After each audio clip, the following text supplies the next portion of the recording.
So I'm at the gym on a Tuesday. Usually for me, Tuesdays are leg day. And I like to get the muscles all warmed up. So hit the cycling machine, maybe do about 100 calories before we really get into doing the squats and really going in. Because on Tuesdays, we go really heavy. My trainer and I, obviously. So this big dude sits beside me. He's using the cycling machine right beside me, and it says what's up. I say what's up there, and he starts asking me questions. It's like, so what do you do? I'm like, I'm in consulting. It's like, oh yeah. I'm like, oh, what do you do?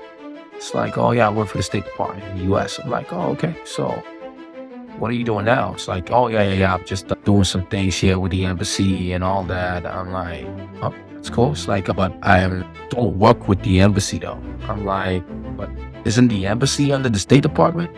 It's like, yeah, but I wasn't hired from here. I was hired from the United States. I'm like, oh, okay, cool. That's good for you, man. And then he goes into the story about how busy he is and how, he knows he needs to find some more time to come to the gym, but, it's just too busy. He doesn't have any time. At this point, I'm like, is he bragging or is he complaining? It was kind of difficult for me to decipher exactly what he was trying to do. But towards the end of the conversation, I figured out that he was actually trying to make me understand that the reason why he is big is because he's so busy and does not have time for the gym. Meaning that I have the time to come there and be as consistent as I am because I'm probably not as busy as he is. So he sat right there telling himself on that idea that anybody who looks good, who takes care of their physical health and is really into fitness is only that way because they have all the time in the world. And this is what people really do.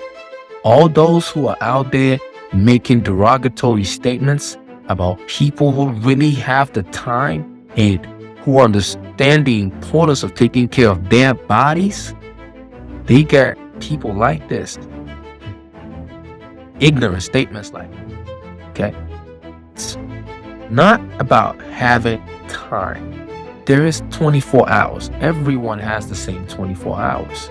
It's about what you prioritize. I go to the gym at least 5 times a week, and there's a 70-year-old woman who's there 5 times a week. Just before I get there, she's about rounding up. So I see her almost every time that I go. It's not about how busy you are. If you think it's important to you, you would go and you would take care of your physical fitness. If you think it's not important, then you're going to make excuses and say there's no time. But if you have bad health, does it really matter how many Ferraris you have? What's a Ferrari to a man who is laying there in the hospital because he's sick?